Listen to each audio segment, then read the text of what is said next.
은혜 받으실 하나님 말씀을 보도록 합시다. 성경 말씀은 사도행전 26장 24절에서부터 29절까지의 말씀이 되겠습니다.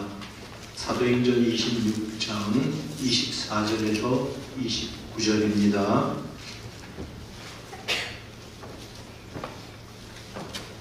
찾으셨으면 한 절씩 우리가 교독합니다. 바울이 이같이 변명하매 베스도가 크게 소리내어 이르되 바울아 네가 미쳤도다.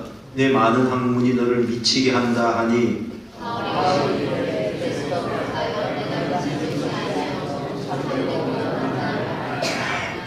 왕께서는 이 일을 아시기로 내가 왕께 담대히 말하노니 이 일에 하나라도 아시지 못함이 없는 줄 믿나이다. 이 일은 한쪽 구석에서 행한 것이 아니니이다.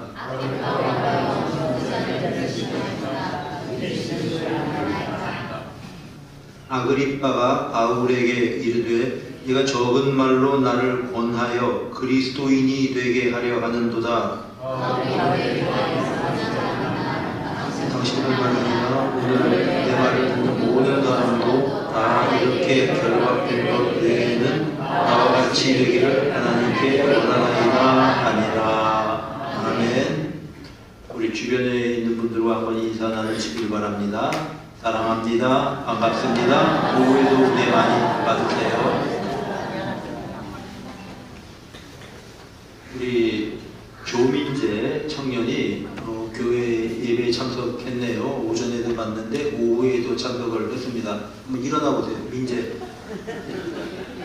아이고 잘하시네요. 박수 한번 주세요.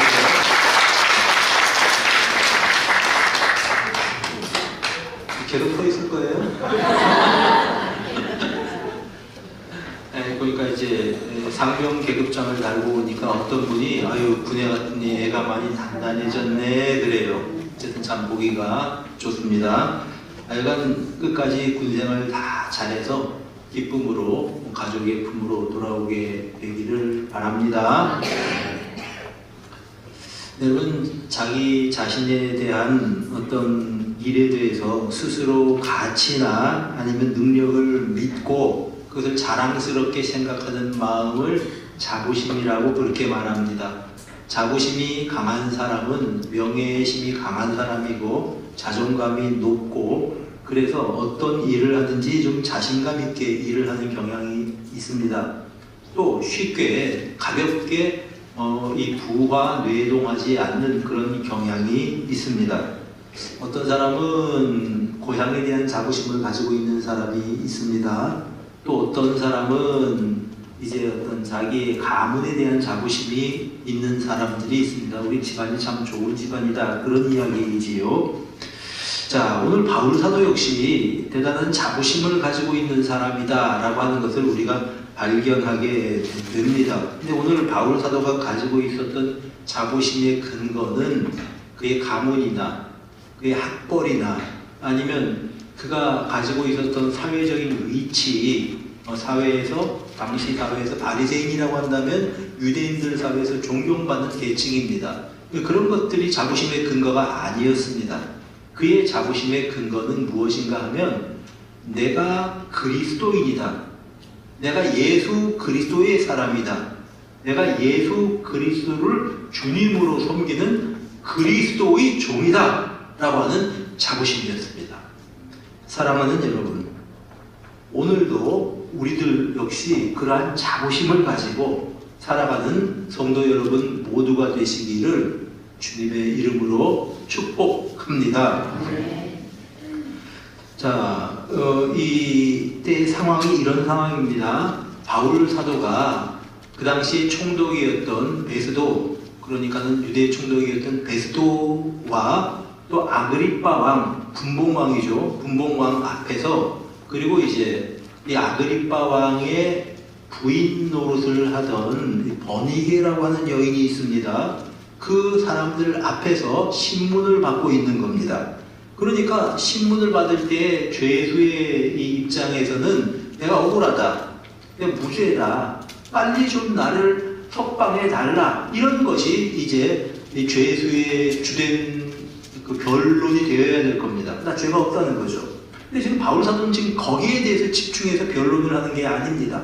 내가 어떻게 예수님을 만났는지, 내가 다메섹으로 가던 중에 예수님을 만났다고 하는 그 사실과 내가 그 사실 때문에 사실은 유대인들에게 이렇게 체포당해서, 체포 아닌 체포지요, 죄 없이 사람들에게 몰려서 투옥이 되어 있으니까 하는 말입니다. 내가 이렇게 되었다, 이 이야기를 합니다. 그런 얘기를 한참 하니까 갑자기 길에 가다가 그냥 부활하신 예수께서 나타나셔서 밝은 빛으로 나타나셔서 사울아 네가 왜 나를 박해하느냐, 이런 얘기를 쭉 하니까 그 얘기를 듣고서 있었던 베스도 총독이 이런 말을 합니다. 바울아 내가 미쳤도다. 24절에 보니까 바울아 내가 미쳤도다. 이 많은 학문이 너를 미치게 한다. 아니 여러분, 안 믿는 총독의 입장에서는 길에 가다가 부활하신 예수님이 나타나셨고 갑자기 앞이 보이지 않아서 그가 어떻게 해서 아나니아가 그에게 안수를 했더니 눈이 밝아져, 이런 얘기를 했으니 이 총독이 그 말을 고지 들을 리가 있습니까? 아니 거짓말은 아니라고 할지라도 적어도 이 사람이 제정신이 아니라고 생각을 했던 것 같습니다. 바울아 네가 미쳤다. 그랬더니 미쳤다고 오해받는 바울이 이렇게 말합니다. 25절, 내가 미친 것이 아니고 참된 말을 합니다. 그리고 베스도에게서 이제는 아그리빠 왕에게로, 아그리빠 2세죠. 그 대화의 초점을 옮겨갑니다. 왜냐하면 아그리빠는 유대 배경을 가지고 있거든요. 유대인들의 종교에 대해서 잘 알고 있습니다. 그래서 하는 말이 27절, 왕이여 선지자를 믿으십니까? 그랬더니 아그리빠 왕이 기가 막힌 거죠. 도대체 하는 말이, 네가 적은 말로 나를 권해서 그리스도인이 되게 하려느냐? 네가 지금 이 죄수로 우리 앞에 서서 너희의 죄를 변명하면서 혹은 변호하면서 지금 몇 마디 말로 나를 신자로 만들려고 지금 나에게 전도하는 거냐? 그랬더니 바울 사도의 대답이 이렇습니다. 29절입니다. 말이 적으나 많으나 당신뿐만 아니라 오늘 내 말 듣는 모든 사람들 전부 다가 이렇게 결박된 것 외에는 나처럼 되기를 원합니다. 아멘. 자, 미쳤다고 하는 사람 앞에서 그 얘기를 하는 겁니다. 내가 미친 거 아닙니다. 그러면서 이렇게 결박된 것 외에는 여기 있는 모든 사람들이 다 같이 예수 그리스도 그분을 만나서 남들에게 미쳤다고 하는 소리를 듣는다고 할지라도 그분을 증거하는 담대한 증거자, 담대한 신자가 되었으면 좋겠습니다. 이렇게 이야기하고 있습니다. 얼마나 당당합니까? 상대는 이제 유대 총독입니다. 또한 군봉왕 아그리빠 2세입니다. 당당한 권세를 가지고 있고 바울을 감옥에 넣을 수도 있고 아니면 풀어줄 수도 있는 그런 당당한 사람들 앞에서 오히려 바울 사도가 당당하게 여러분도 다 나처럼 되었으면 좋겠습니다. 대단한 자부심이죠. 대단한 자신감입니다. 그에게 있었던 그 자신감의 근거가 무엇입니까? 내가 그리스도인이다 라는 자신감입니다. 사랑하는 성도 여러분, 적어도 세상을 살아갈 때 나는 그리스도인이다, 이 자부심이 나와 여러분의 자부심의 근거가 되기를 바랍니다. 여러분, 그는 자랑할 거 많았습니다. 그는 이제 바리새인이었습니다. 베냐민 지파였습니다. 집안 자랑 아니면 어떤 사회 계층 자랑 할 만한 자랑들이 많았습니다. 그는 랍비 가말리엘의 수제자였습니다. 가말리엘이 그 당시 최고의 랍비입니다. 그러면 그거 자랑할 수도 있습니다. 그의 말하자면 학벌 같은 것이 되겠죠. 다 자랑할 것이 많았는데 이 모든 것들을 다 배설물처럼 여긴다고 생각했습니다. 왜냐하면 만왕의 왕이신 예수를 자신이 만났습니다. 그것보다 더 중요한 일이 없었습니다. 그것보다 더 그에게 정말 자부심을 주는 그런 사건이 그에게 없었다고 하는 말입니다. 그래서 그는 나처럼 되기를 원합니다. 그렇게 이야기를 하고 있는 것입니다. 그리스도인들은 부러워하는 것들이 바뀐 사람들입니다. 우리는 당시 영화를 누리던 아그리빠 왕이나 아니면 베스도 총독을 부러워하지 않습니다. 그러나 그 앞에서 당당하게 그리스도에 대해서 증거하는 바울 사도를 우리는 부러워합니다. 그 당시에 온갖 부귀 영화를 누리던 최고 권력자였었던 네로 황제를 우리는 두려워하지 않습니다. 그러나 그의 앞에서 당당하게 서서 오히려 영원에 대한 소망을 품고 순교의 잔을 마신 바울 사도의 신앙을 우리는 부러워하는 것입니다. 사랑하는 여러분, 세상 사람들은 무엇을 자랑합니까? 무엇을 얼마나 잘 먹고 사는지, 잘 입고 사는지, 얼마나 즐거운 일들을 내가 누리면서 살아가는지, 이것을 자랑하고 이것이 행복이라고 생각합니다. 그런 차원에서 놓고 본다면 바울 사도는 정말 불행한 인생을 살았습니다. 그는 자기가 이제 후원받은 모든 것들을 선교비로 다 쏟아 부었습니다. 복음 전한다는 이유로 그냥 죄인 아닌 죄인이 되어서 수많은 고통을 겪은 사람이 바울 사도였습니다. 그런데 그는 자신에 대해서 불행하게 생각하지 않습니다. 나처럼 되기를 원합니다. 나처럼 되기를 원합니다. 나는 그리스도인입니다. 사랑하는 여러분, 세상 모든 사람을 향하여서 우리가 이렇게 마음속으로 외치면서 살아가는 우리 성도들이 되었으면 좋겠습니다. 나는 하나님의 아들이다. 나는 이 세상을 통치하시는 하나님의 딸이다. 나는 그리스도인이다. 나는 예수를 만났다. 예수 그분을 나는 인격적으로 만났다. 그리고 나는 그분을 모시고 살아간다. 이것을 자랑하는 성도님들이 되시기를 주님의 이름으로 축복합니다. 이것이 우리가 자부심을 느끼는 그런 근본적인 이유입니다. 나는 그리스도인이다. 사랑하는 여러분, 내가 예수님을 만났다. 주님께서 나를 찾아오셨다. 그리고 나는 주님을 주인으로 모시고 살아갔다. 이거보다 더 큰 자랑의 이유가 어디에 있습니까? 그런 사람을 우리는 그리스도인이라고 부르는 것입니다. 두 번째로 그가 이제 자부심을 가지고 있는 이유는 양심대로 살았다고 하는 그런 자부심입니다. 양심대로 살았다. 여러분 23장 사도행전 23장 1절에 바울 사도는 이런 말을 합니다. 형제들아, 오늘까지 나는 범사의 양심을 따라 하나님을 섬겼다. 그리고 24장 16절에도 나도 하나님과 사람에 대하여 항상 양심의 거리낌이 없기를 바란다. 그는 양심껏 살았습니다. 이것이 그의 자부심입니다. 여러분, 양심 자체가 병이 든 사람이 있습니다. 화인 맞은 양심이라고 말하죠. 디모데전서 4장 2절에 보면은 화인 맞은 양심이 있답니다. 양심이 완전히 무뎌졌습니다. 여러분, 거짓말을 하면 얼굴도 붉어지고 나쁜 일을 하면 마음도 두근거리고, 그래서 뭔가 이제 그 맥박도 빨라지고 혈압도 높아지고, 그게 이제 정상적이라고 하거든요. 하도 그런데 거짓말을 맨날 하는 사람은 거짓말해도 얼굴빛깔 하나 변하지 않고 거짓말합니다. 양심이 화인 맞은 사람입니다. 양심이 기능을 못하는 사람이라고 하는 말씀입니다. 자, 그런데 바울 사도는 죄수였습니다. 그러나 그는 항상 당당했습니다. 왜냐하면 양심에 거리낄 것이 없기 때문에 그렇습니다. 남들이 우리 성도님들에게 뭐라고 비난을 하든지, 남들이 나에게 뭐라고 욕을 하든지 흔들리지 않는 우리들이 되도록 하십시다.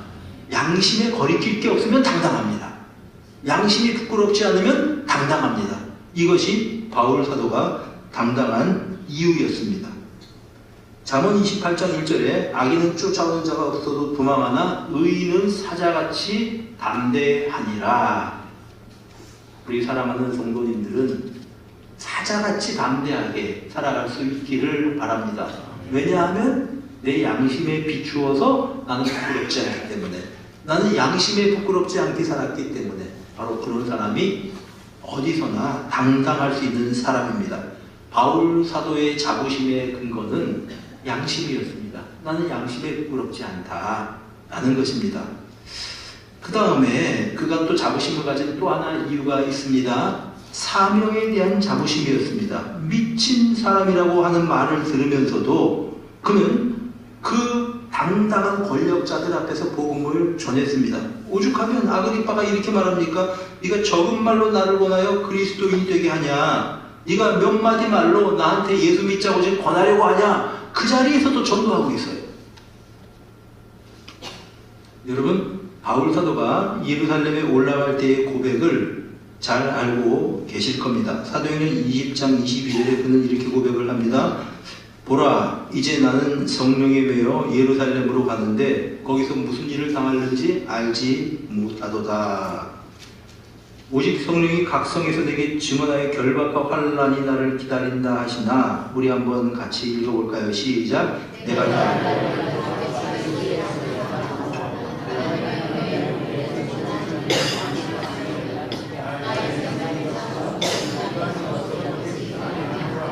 이것이 그의 자부심이었습니다. 나는 복음을 전하는 사람이다. 나는 생명을 전하는 사람이다. 이것이 그의 자부심의 근거였습니다. 그리스도인이라고 하는 자부심, 난 양심에 부끄럽지 않게 살았다는 자부심, 그리고 나는 이제 복음을 전하는 하나님의 종이다, 하나님의 사람이다 라는 자부심으로 그는 살아갔던 것입니다. 우리가 우리 자녀들에게 이런 자부심을 유산으로 물려줄 수 있게 되기를 바랍니다. 어떤 가난한 장로님이 계셨습니다. 그 장로님은 이제 이 양복 와이셔츠 넥타이가 없어서 교회에 그냥 평상복으로 교회를 다녔습니다. 근데 장로님은 이렇게 예배 시간에 대표 기도를 할 그런 순서를 보통 주잖아요. 근데 이제 그분이 그런 복장이 없어서 목사님이 불러서 그렇게 얘기했습니다. 장로님, 기도 순서에서 장로님은 이제 좀 빼겠습니다. 그 이유가 왜냐하면은 예배 드릴 때 정장을 입지 않고 입을 정장이 없으니까 못 입고 가는 거예요. 이제 이 순서에서 좀 제외하겠습니다. 이렇게 얘기를 했습니다. 그래서 네, 그렇게 하십시오. 어떻게 보면 참 이제 속상한 일이죠. 그런데 이분은 8남매를 둔 그러한 아버지였습니다. 그는 비록 자기는 가난하지만 예수 믿어서 복받지 않은 가정이 없다라고 그렇게 그분은 확신했습니다. 그래서 누가 뭐라 그러든지 간에 새벽 기도 갔다 온 다음에 8남매를 다 깨워서 다 두드려 깨우는 거예요. 새벽 기도 갔다 오면 애들은 어쩔 수 없이 아버지가 다 깨우니까 다 일어나는 겁니다. 늦잠도 못 자요. 새벽 기도 갔다 오면 또 이제 이렇게 가족들끼리 모여서 찬송 부르고 예배 드리고 그렇게 했습니다. 그러면서 자식들한테 이 말씀하며 가르친 게 이겁니다. 부지런하게 살아야 된다. 남에게 유익을 주고 해를 끼치지 않는 인간으로 세상을 살아가야 된다. 그리고 자신만을 위해서 사는 개미 같은 인간이나 남에게 해를 끼치는 거미 같은 인간이 되지 말고 남에게 덕을 베푸는 꿀벌 같은 인간이 되라. 하여간 자녀들에게 계속 그 얘기를 강조해서 말씀을 하셨다 그래요. 그러니까 그런 교육이 8남매의 자녀들의 그 가슴 속에 파고 들었습니다. 그 자녀들은 모두 다 이제 훌륭한 신앙인으로 성장을 했습니다. 그 아들 가운데 8명의 자녀들 가운데 아들 5은 다 장로, 딸 3은 다 권사가 됐어요. 미션 스쿨의 교장이 있고 기업의 회장, 국회의원이 있고 국정원 원장도 그 아들 가운데서 배출을 하였습니다. 사위며느리 다 교회를 섬겨서 그 가문의 아들, 딸 그 대에서 장로가 7명, 권사가 9명, 안수집사가 4명이래요. 이 가정에 그 맏아들이 누군가 하면 순천 동북교회 김홍규 장로입니다. 그래 이제 김홍규 장로가 첫째, 둘째 아들이 김병규 장로인데 서울 복음교회 장로고 주식회사 명보 회장입니다. 셋째 아들이 김성규 장로고 장안교회의 장로로 섬기고 있고 유성 TNS의 회장이고요. 사남 김명규가 인천제일교회 장로고 TQ원의 회장, 오남 김승규 장로와 할렐루야 교회 장로인데 국가정보원 국정원 원장 출신입니다. 그리고 큰딸은 승주소망교회 권사, 둘째 딸은 한마음 장로교회 권사, 다 그래요. 근데 이분들이 어느 날 하루는 다 서울 팔레스 호텔에 모였는데, 이 가정에 김응선 장로, 그리고 박예옥 권사 가정인데, 이 가정의 후손만 110명이 모였다고 합니다. 110명.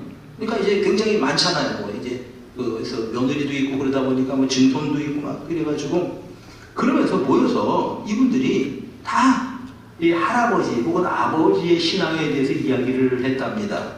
그 가정에 비록 가난해서 정장 하나가 없어서 예배 순서에, 기도 순서에 빠질 수밖에 없었던 참 그런 아버지지만 새벽마다 깨워서 자식들에게 찬송 부르고 강조한 게 믿음으로 살아가야 된다, 정직하게 살아가야 된다, 또 이제 근면해야 된다, 남에게 도움이 되는 인생을 살아야 된다. 그러다 보니까 자식들이 그렇게 된 거예요. 어떤 사람은 순천 매산학교 교장도 나오고 그 가문에서요, 이제 한국 교회의 아주 전설 같은 그런 가문의 이야기인데, 그러면서 이 가족의 가훈이 있다고 합니다. 그러면 그 가훈이 뭐냐면, 스스로 속이지 말라. 하나님은 만홀히 여김을 받지 아니하시나니 사람이 무엇으로 심든지 그대로 거두리라. 그게 그 집의 가훈이에요. 걸어놓고 그렇게 살았대요. 그러면서 모든 가정마다 붓으로 그걸 다 써가지고 다 걸어놨답니다. 우리 가정은 이것이 우리 할아버지의, 우리 아버지의 신앙의 근거다. 우리는 다 이렇게 산다. 그렇게 됐대요.